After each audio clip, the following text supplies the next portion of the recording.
On the 25th of May, then Minneapolis police officer Derek Chauvin responded to a 911 call alleging that a man was attempting to use a forged banknote. When Chauvin arrived at the scene, he handcuffed the man suspected of forgery and pinned him to the ground. It was at this time that Chauvin was captured on video with his knee on the neck of the man, a 46-year-old African American by the name of George Floyd. By the end of the video, Floyd's body goes limp, and medical professionals later pronounce him dead.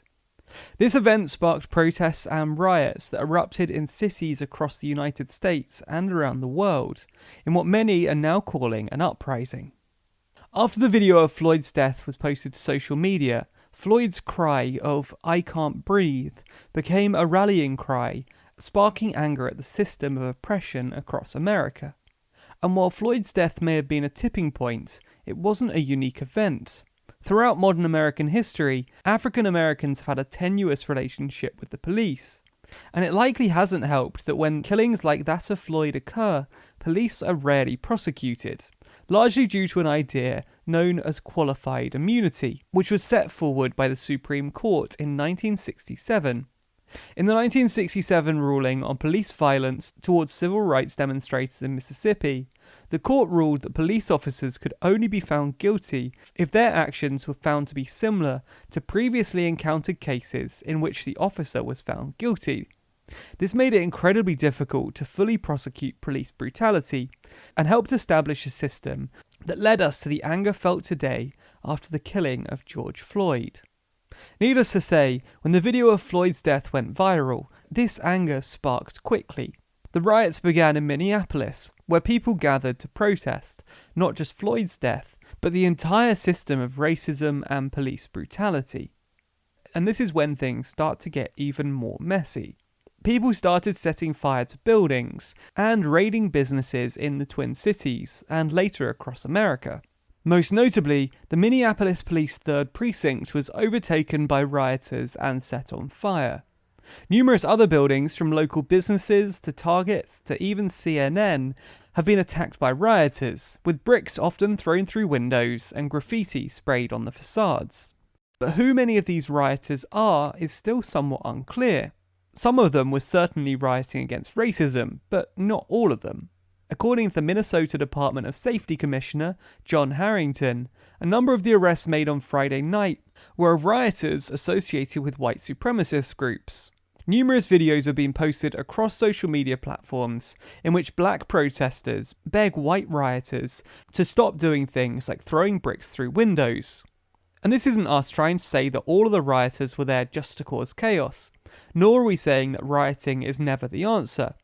But it's worth noting that not everyone in the Black Lives Matter movement, or in the riots as a whole, can agree on what the best course of action is.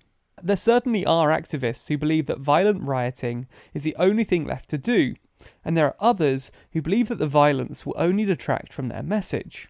There are also people involved in the chaos who do appear to be there only to wreak havoc, rather than forward any political message at all. But now it becomes important to have a look at the response to the riots, because much of it has only served to escalate the chaos on the streets. There are two parts to the response: the police response on the ground, and the political response from governors as well as the president. Both of these sides to the response have not been uniform, so it's worth looking at the different factions on both sides. Let's start with the police. By this point, you've probably seen some of the brutal scenes widely shared on social media. Officers have attacked peaceful protesters, widely utilised tear gas, and even driven vehicles through crowds. Some have tried to justify these actions as simple responses to the riots, but videos circulating on the news and social media sites show that much of this brutality was indeed unwarranted and unjustified. There's also the issue of attacks on journalists. In Minneapolis, a CNN crew reporting on the riots was arrested and detained for an hour on Friday before being released. And in Louisville, a local reporter was fired upon with rubber bullets despite following police instruction. Gotta go, and that's fine with us. Okay. We got plenty of time here. Are you okay? I'm getting shot! I'm getting... Katie, are you okay? Rubber bullets! It's okay. It's those pepper bullets. It's those pepper bullets. Who are they aiming that at? Nice shooting at the photographer. At us, like directly at us. Directly. Why at are they us. doing that? He's shooting at our crew. I don't Do know. they not know We're that behind obviously their they see line. the camera? Right. They're telling us to move now, I guess farther away. Numerous other similar attacks occurred throughout the week, with the Washington Post documenting at least a dozen such incidents. These attacks were widely condemned, with Minnesota Governor Tim Walz even taking responsibility for the incident in Minneapolis and publicly apologizing to the arrested CNN crew. Despite these apologies, concern has continued to grow surrounding such attacks. However, this is not to say that all police officers have acted in this way. Atlanta Police Chief Erica Shields was praised after engaging with a group of rioters on Friday and holding a relatively calm discussion with them. Similar events have also taken place at other cities across the US, with some law enforcement officials even joining the protests. But of course, this discussion would not be complete without talking about the political response, specifically that of President Trump. In a series of tweets on Thursday, Trump attacked Minneapolis Mayor Jacob Frey for being weak and radical, before saying he was prepared to send in the National Guard, and finally concluded by saying, "When the looting starts, the shooting starts."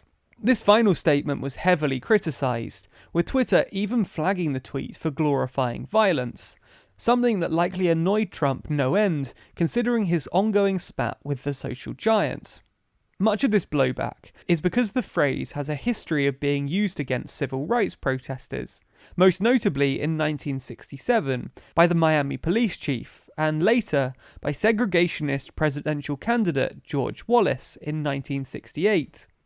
Trump tried to walk back his use of the phrase, saying that he meant that looting leads to gunfire from all sides, though this defense was met with skepticism by many.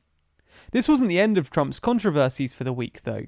In an interview with MSNBC, George Floyd's brother described his conversation with both Vice President Biden and President Trump, detailing how he begged both of them for justice on behalf of his brother. And while he had little to say on Biden's response, his description of his interaction with Trump was, shall we say, less than flattering to the president. What was the conversation with President Trump like? It was so fast. He didn't give me the opportunity to even speak. It was hard. I was trying to talk to him, but he just kept like pushing me off. Like, I don't want to hear what you're talking about. And I just told him I want justice. I said that I couldn't believe that they committed a modern day lynching in broad daylight. I can't stand for that. Yeah. I can't. And it hurt me, you know, and I just don't understand, man. Why we gotta go through this? Why we gotta have all this pain, man? I love my brother. I'm never gonna see him again. But of course, Trump isn't the only politician with a prominent role in this story. Minnesota Governor Tim Walz and Twin Cities mayors Jacob Frey of Minneapolis and Melvin Carter of St. Paul have also garnered the national spotlight as they attempt to calm down the cities in which the riots began. All three have held press conferences in recent days, in which they called for peace in the Twin Cities. Walz in particular has received praise for his aforementioned apology after the arrest of the CNN reporters, with CNN's Chris Cillizza even publishing an article titled "The Governor of Minnesota Just Showed What Leadership in a Crisis Looks Like," in which he praised the governor for owning a mistake that wasn't even his. So where do things stand right now? Well, in close to 24 cities across the US, large-scale rioting is still taking place. Some of the rioters are people fighting for their rights. Others are simply fighting for the sake of fighting. Some police forces are responding with sympathy, and others are responding with brutality. At the same time, 15 states and the District of Columbia have deployed the National Guard. Politicians are trying to calm the situation, and still finding such efforts largely unsuccessful. In many cities, shops are still being attacked, though despite this, many businesses are standing with the rioters. And in Minneapolis, Derek Chauvin has been arrested and charged with third-degree murder. This situation isn't looking like it will disappear anytime soon. George Floyd's murder sparked a movement that could alter American society. Arguably, it already has. Let us know your thoughts on the situation down below, and as always, you can get involved in the conversation over on the TLDR Discord server. There's a link to that in the description. We'll keep you up to date on this situation as it plays out, as well as American news more generally, so be sure to subscribe to the channel and hit the bell icon to be notified every time we post. You can also find more from us across all social networks simply by searching for TLDR News. A special thanks to Patreon backers whose support makes videos like this one possible.